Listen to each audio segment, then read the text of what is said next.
महादेव प्रसन्न होते हैं तब अपने वैष्णव को वृंदावन का उपासी बना देते हैं। बुरा मत मानिएगा, अन्यथा मत लीजिएगा मेरी बात को, लेकिन महादेव को भज रहे हो 40 साल से और अभी भी महादेव ही प्रिय लगते हैं, तो अभी महादेव प्रसन्न नहीं है। महादेव प्रसन्न होते हैं तो शामा शाम प्रिय लगने लग जाते हैं। हमारी श्री जी का, हमारी किशोरी जी का सबसे ज्यादा यश किसने गाया? महादेव ने गाया। राधा कृपा कटाक्ष स्तोत्र कौन गाता है? हिमालय की कंदराओं में बैठे महादेव ध्यान कर रहे थे, तभी पार्वती जी आकर के पूछती हैं, आप तो महादेव हो, दुनिया के सब तो देव हैं, आप तो महादेव हो, महादेव को किसी की उपासना की इच्छा कैसे हो सकती है? आप किसको भजते हो? तब महादेव उनको राधा कृपा कटाक्ष स्तोत्र सुनाते हैं। बोले पूरा विश्व मेरो ध्यान करे, पर मैं तो अपनी श्यामा जी को ध्यान करूं, मैं तो किशोरी जी को ध्यान करूं। सदा श्री राधा रानी का स्मरण करते हैं महादेव। मुझे इतनी प्रसन्नता हुई, अभी जब नासिक में कथा थी तो मैं त्र्यंबकेश्वर गया, प्रथम दिन गया और अंतिम दिन गया, 2 ही दिन, क्योंकि बाहर जाना अलाउ नहीं था मुझे। तो जब मैं त्र्यंबकेश्वर गया तो वहां के सब पुजारी जैसे ही मुझे देखा तो वे सब पता क्या बोले? श्री राधा वल्लभ लाल की। और मैं ये सुनते ही बिल्कुल स्तब्ध हो गया। मैंने कहा आपने ऐसा क्यों कहा? तो वहां के पुजारी बोलते हैं, बोले हम वर्षों से त्र्यंबकेश्वर भगवान की सेवा करते आए, हमेशा कपाट खोलते ही शिव महिम स्तोत्र बोलते हैं, ओम नमः शिवाय का उच्चारण करते हैं, हर हर महादेव बोलते हैं, पर आपने बताया कि महादेव के निज ठाकुर जी श्री राधा वल्लभ लाल हैं, जो कि वृंदावन में विराज रहे हैं, और महादेव के सामने यदि जाकर के राधा वल्लभ लाल की जय बोलोगे तो तीनों नेत्र खोल करके देखेंगे। तो तब से हम लोग यही बोलते हैं, श्री राधा वल्लभ लाल की जय। जो लोग, अभी श्रावण भी आने वाला है, इस बार का श्रावण मेरे कहे से करना। जितनी देर श्रावण में आप महादेव का अभिषेक करो, इस बार ओम नमः शिवाय, ओम नमः शिवाय बोलना चाहिए। ओम नमः शिवाय से सारे कष्ट हरते हैं भैया, वो सर्वोपरि मंत्र है। अपने कष्ट निवारण के लिए यदि आप महादेव के पास गए हो तो ओम नमः शिवाय बोलना, लेकिन महादेव को प्रसन्न करने यदि गए हो तो अब की बार जब जल चढ़ाओ, दूध चढ़ाओ, गन्ने का रस चढ़ाओ, कुछ भी चढ़ाओ, उस समय हमारी श्री जी का नाम कहना, श्री राधा श्री राधा श्री राधा श्री राधा। आप अनुभव करेंगे महादेव के रोए खड़े हो जाएंगे, महादेव आनंदित हो जाएंगे। महादेव तो सबसे बड़े उपासी है हमारे वृंदावन के।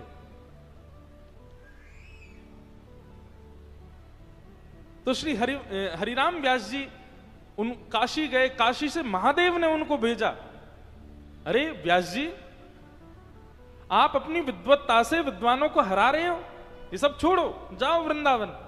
वृंदावन जाकर के अपनी विद्वत्ता से वृंदावन यश को गाओ।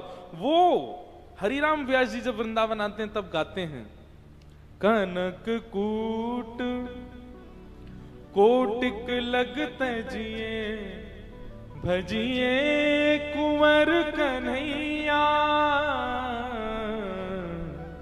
हेरी मेरो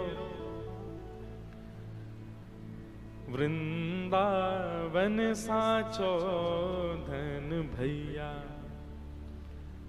कनक कूट कोटिक लग तजिए, बोले मेरू पर्वत के समान, मेरू पर्वत के समान धन संपत्ति आदि मिलने के बाद भी उनका त्याग कर दो, सब तज हरि भज, सब छोड़ छाड़ करके जब कृष्ण को भजोगे, श्री जी को भजोगे, तब वृंदावन रस समझ में आएगा।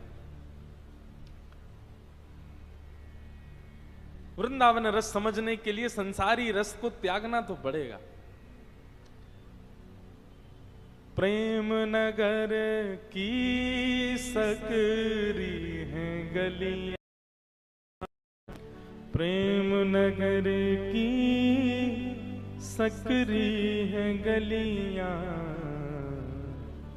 तामें दो ना समान मुसाफिर प्रेम नगर मत जा। प्रेम नगर कहते हैं हमारे वृंदावन को। कई लोग कहते हैं महाराज जी वृंदावन में बड़ी छोटी छोटी गलियां हैं। क्यों है छोटी छोटी गलियां? तामें तो ना समा। यदि आपके चित्त में प्रेम आ गया वृंदावन के प्रति, तो वृंदावन आपके चित्त में आने से पहले झांक करके देखेगा कि आपके चित्त में कोई और तो नहीं है। यदि कोई भी चित्त में हुआ तो वृंदावन नहीं प्रवेश करेगा। प्रेम नगर मत जा, प्रेम नगर का पंथ कठिन है, प्रेम नगर का पंथ कठिन है, तामे ना चल पाए मुसाफिर प्रेम नगर मत जा। लोग बात कहते हैं महाराज जी आशीर्वाद दो, या फिर दरबार में आके प्रार्थना करते होंगे कि हमें ब्रजवास मिल जाए, हमें वृंदावनवास मिल जाए। माफ कीजिएगा, क्षमा कीजिएगा, जैसे उल्लासनगर में रहते हो, जैसे मुंबई में रहते हो, जैसे पुणे में रहते हो, जैसे पूरी दुनिया में रहते हो, वैसे ही जाकर के वृंदावन रहे तो अपराध करोगे आप वृंदावन में। जैसे सब जगह रहे वैसे ही वृंदावन में रहे तो फिर वृंदावन क्यों रहे आप? वहीं रहते जहां थे। वृंदावन में रहो तो भैया वृंदावन का रूप अलग है, वृंदावन का स्वरूप अलग है। सुनना चाहेंगे? अच्छा ये जो फॉर्मूला ये हम पे लागू नहीं होता, क्योंकि हम तो ब्रजवासी, हमारा जन्म वृंदावन को है। हम तो चलते फिरते वृंदावन ही है, ब्रजवासी से वृंदावन ही है। ये उन पर लागू है जो वृंदावन आकर के रहना चाहते हैं। भ्रातः तिष्ठ टले टले विटपिनाम ग्रामेषु भिक्षामटः स्वच्छन्दं पिबयामुनं जलमलं चीराणि कंथां कुरु सम्मानं कलयाति घोरगरलं नीचपुमानं सुधा श्री राधा मुरली रवो ब्रज सखे वृंदावनम मात्यज। वृंदावन में ज्यादा टिपटॉप बन के नहीं रहना चाहिए। वृंदावन में कैसे रहो? सहज रहो, सरल रहो, सामान्य रहो। आप कहोगे क्यों? अरे इसके पीछे लॉजिक है भैया। सब लोग इधर देखो, ध्यान से सुनो। 2 ही दिन की बात है, आज और कल। परसों से तान दुपट्टा सोते रहना है। सोओगे कब आप लोग? 6 बजे तो कथा ही होती है। ये तो 2 बजे जहां कथा होती है वहां हम बोलते हैं कल से सोना। वृंदावन में ज्यादा सज धज के नहीं रहो। क्यों भैया? पहली बात तो वृंदावन में श्रृंगार करवे को अधिकार केवल श्यामा श्याम को है। ब्याह में दुल्हा दुल्हन से ज्यादा सज के अगर चले गए तो बताओ कितनी बुरी बात है। ये अत्याचार किया कि नहीं आपने दुल्हा दुल्हन के साथ? आप इतने बढ़िया बन के गए, सब आपको देख रहे हैं, उनको कोई देख ही नहीं रहा है। अरे ब्याह में दुल्हा से न कम सजो, दुल्हन से न कम सजो, दुल्हन वो लगे आप नहीं। सही है कि नहीं बात? और कोई इतनी ज्यादा सज धज के चलो जाए ब्याह में, उन्हें दुल्हन तो सामने पर लग ही रही है।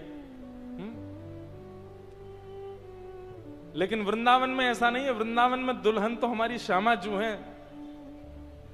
आप जबरदस्ती क्यों ज्यादा श्रृंगार करो?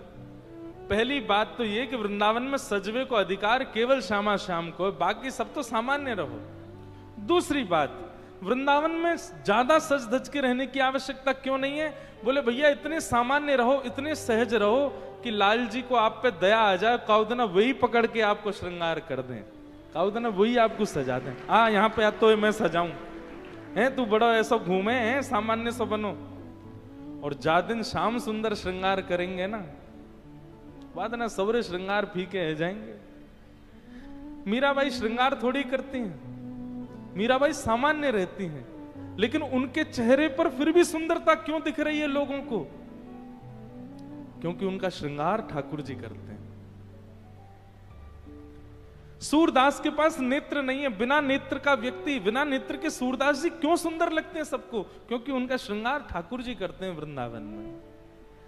श्री हितहरिवंश महाप्रभु, उनके चरित्र में ऐसा वर्णन आता है कि एक बार एक राजा ने उनको देख लिया महाराज, वो व्याकुल ही रहता था कि इनको देखूं, इनको देखूं, इनको देखूं, जबकि कुछ नहीं करते थे, कोई ऐसा लीपापोती नहीं मुख पर। क्यों लगते थे सुंदर? क्योंकि श्याम सुंदर श्रृंगार करते हैं।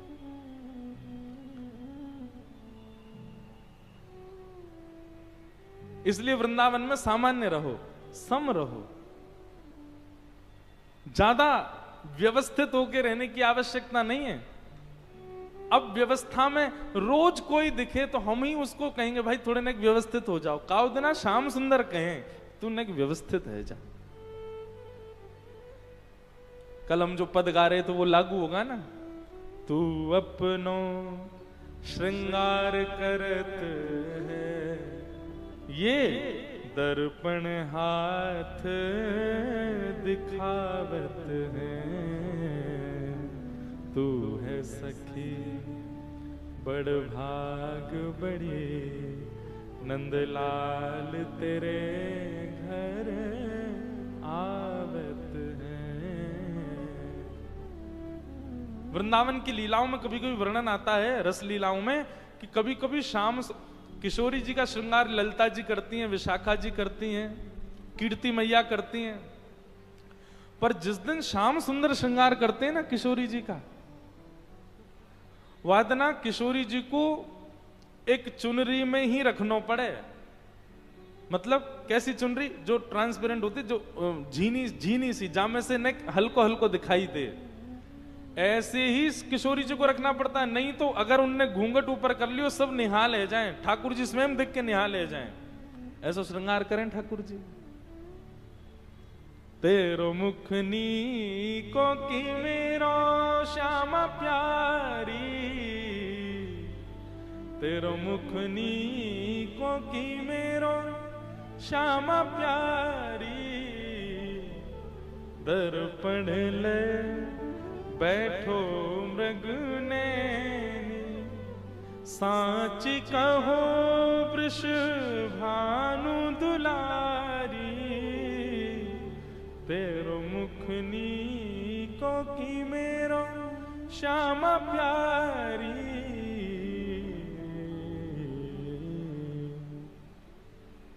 तो वृंदावन में सम रहो, सामान्य रहो।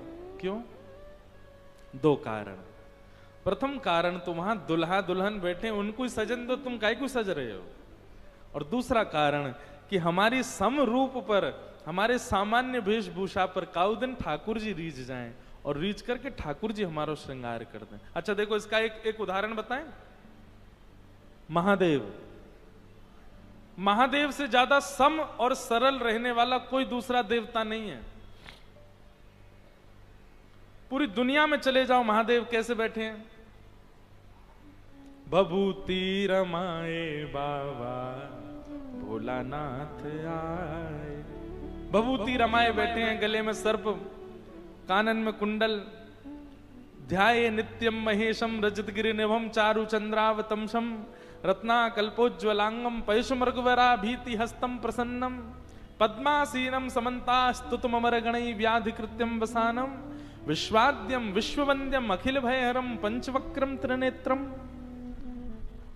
कितने सम रहते हैं महादेव। ये देखो, ये ऊपर विराज रहे हैं झूलेलाल जी के बगल में, कैसे सम। लेकिन इनका वृंदावन में दर्शन करो। वृंदावन में कैसे हैं?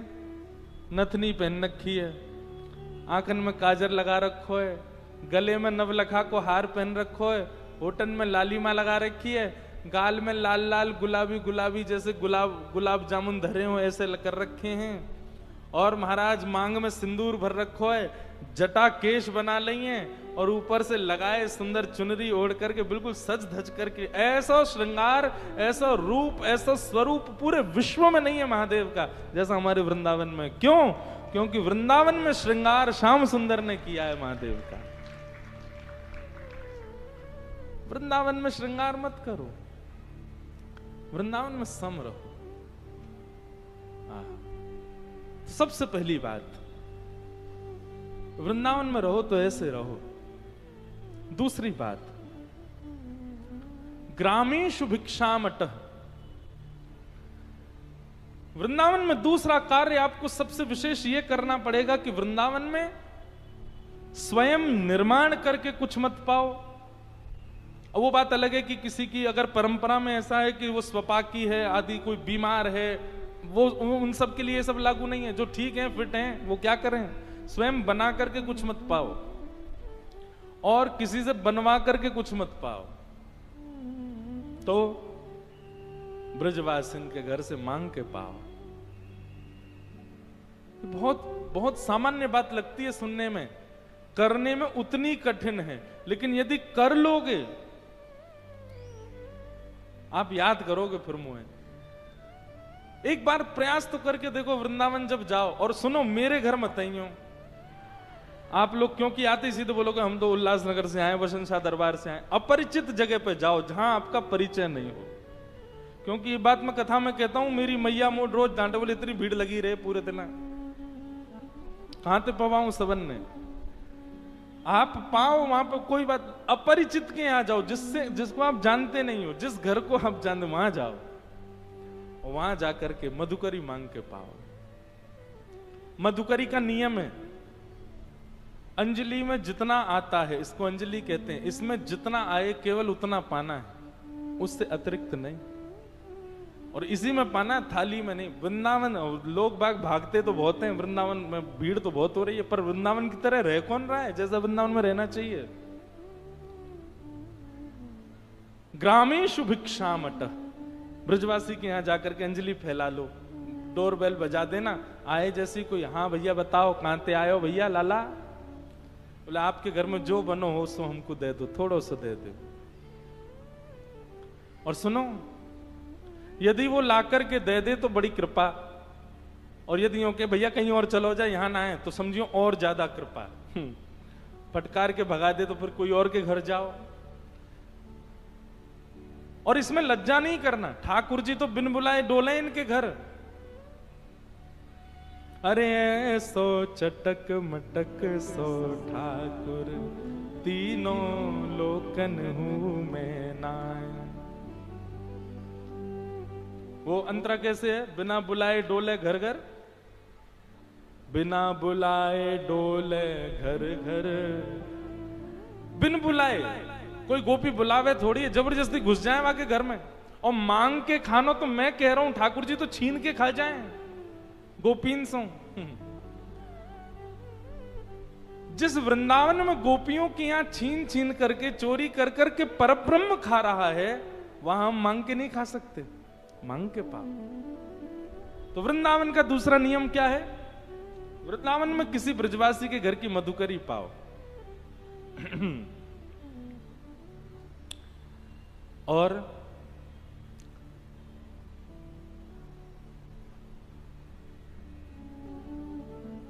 स्वच्छंदम पिबयामुनम जलमलम। पान करने के लिए पानी भी श्री यमुना जी का ग्रहण करो। अब यमुना जी का जल तो इतना स्वच्छ नहीं है, पर वृंदावन में जहां कहीं भी जलाशय मिल रहा है, नल से हो किसी के घर से हो, वो सब श्री यमुना जी का स्वरूप है। लेकिन जब तक यमुना जी शुद्ध नहीं हो रही हैं, तब तक कम से कम इतना भाव रख सकते हैं, किसी भी जल को लो और जल को लेकर के फिर उसमें यमुना जी का भाव रखो, ये यमुना जी हम इनका पान करें, इस प्रकार से पान करो। स्वच्छंदम पिबयामुनम जलमलम। कभी कभी बड़ी पीड़ा होती है, हमारे वृंदावन में हम रहते हैं, पर वृंदावन की श्री यमुना जी की स्थिति कैसी हो गई है। मैं स्वयं ब्रजवासी, स्वयं वृंदावनवासी, मुझे खुद को यमुना जी में स्नान किए 3-4 वर्ष हो गए होंगे। कोविड में जब थोड़ा पानी स्वच्छ हुआ था तब स्नान किया था, और वो भी 6-7 वर्ष बाद किया था। ना करने का कारण, इतना दूषित कर दिया यमुना जी को। भगवान श्री कृष्ण को जब पता चला कि यमुना में कालिया नाग आ गया, ठाकुर जी रात भर नहीं सोए। और हम आप सब लोग भजते तो वृंदावन को इतना है, वृंदावन भीड़ तो इतनी हो रही है, पर यमुना जी के शुद्धिकरण के लिए कौन विचार करता है, कोई नहीं।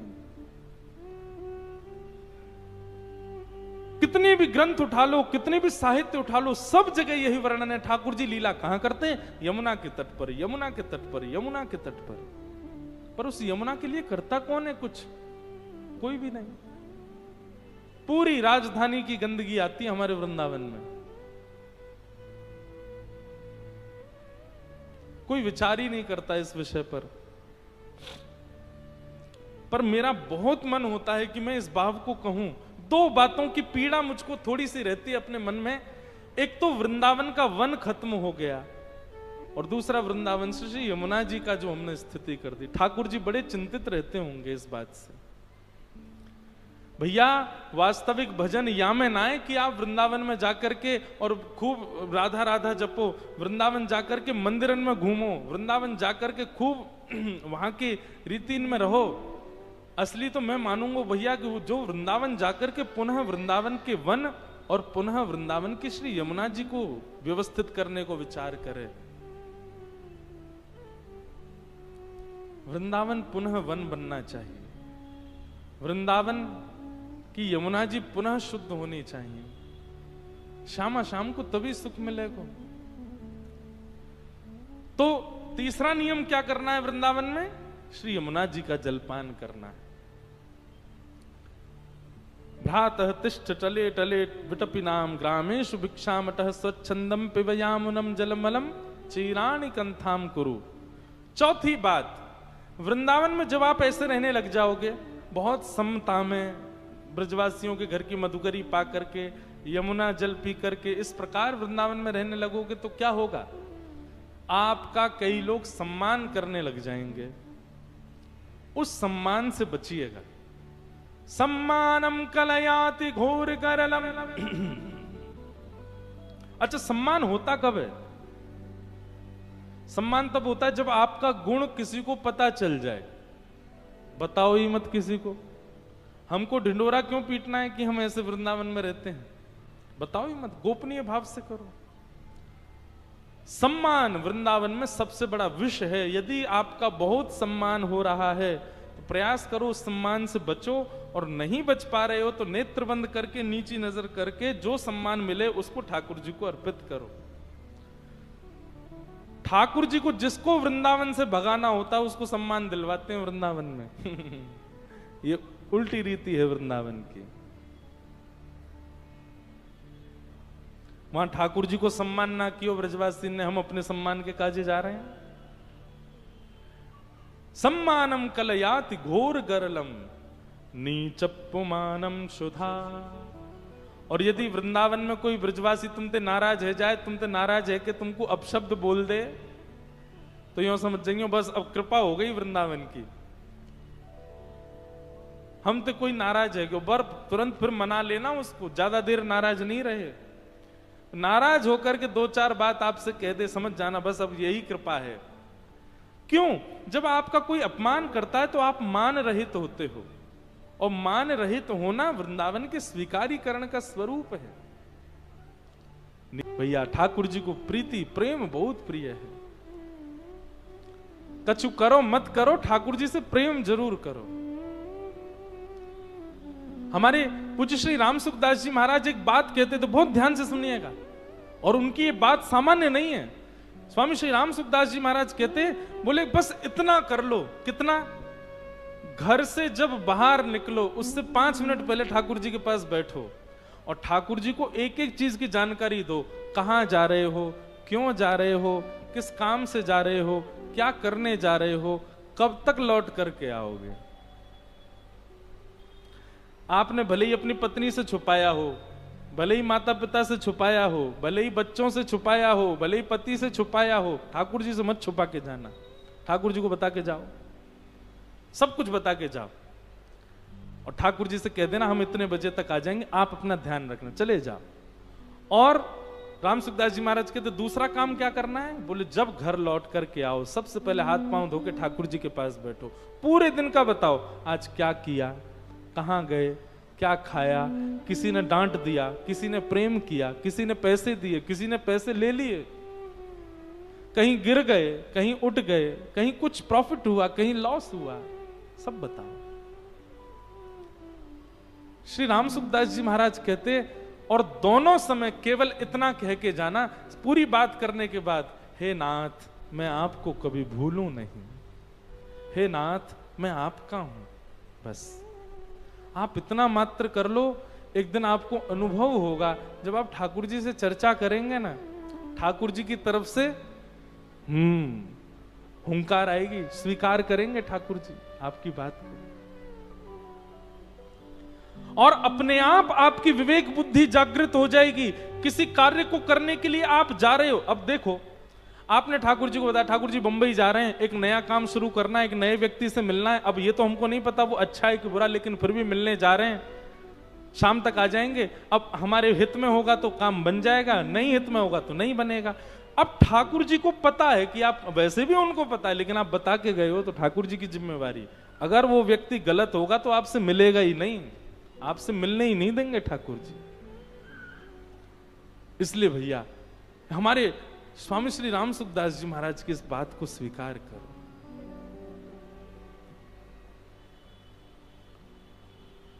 ब्रह्मा जी ने भगवान की स्तुति गाई, लेकिन ठाकुर जी ने उनको क्षमा नहीं किया।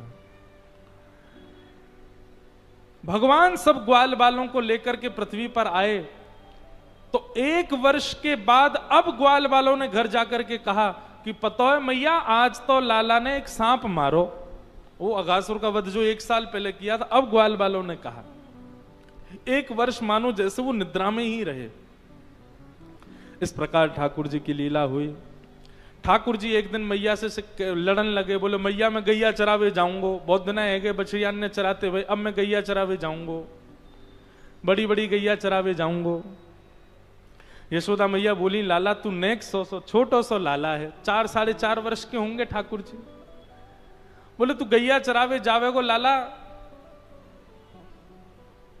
इन गैयान के पामन के नीचे आ जाएगो, ये ऐसी बड़ी बड़ी गैया इनके संग कैसे जाएगो। ठाकुर जी तो जिद करने लगे, ना मैया मैं तो गैया चरावे जाऊंगो।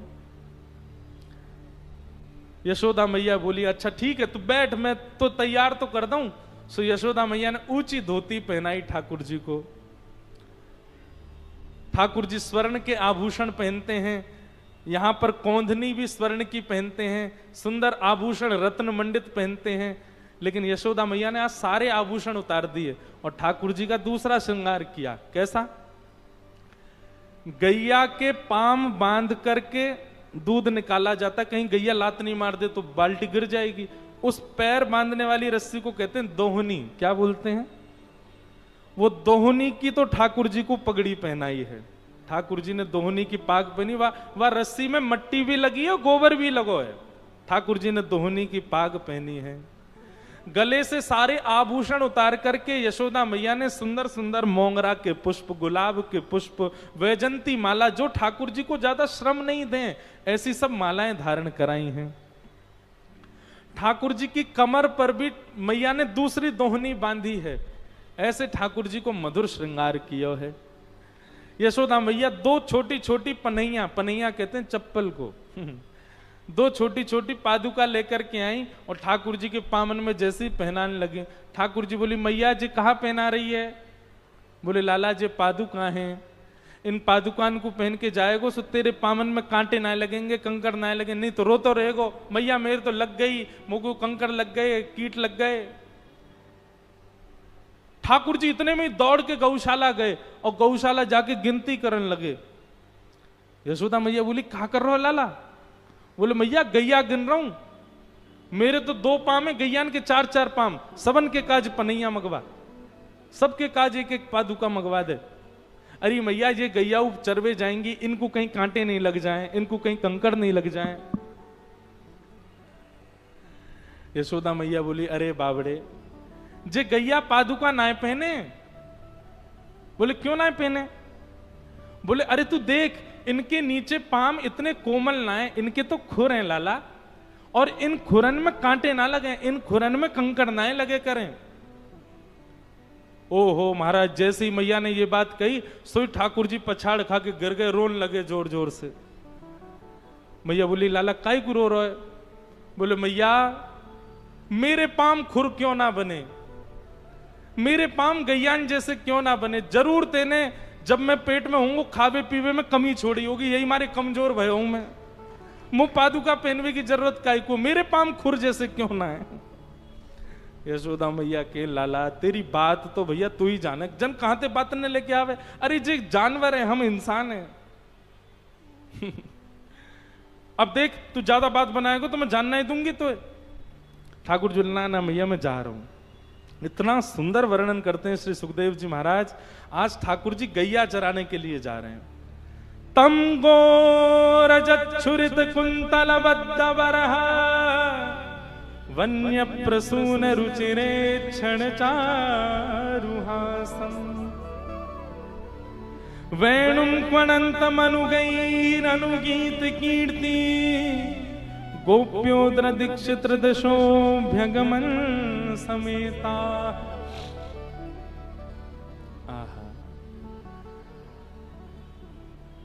आगे गाय पाछे गाय, इत गाय उत गाय, गोविंद को गायन में बस वो ही भावे। बहुत सुंदर पद है। अब मेरे को तो इतने सारे भाव आ रहे हैं कि मैं मधुराष्टकम गा दूं, कि छीत स्वामी जी का पद गा दूं, कि कौन सा भाव सुनाऊं। यहां पर इतने सुंदर ठाकुर जी लग रहे हैं।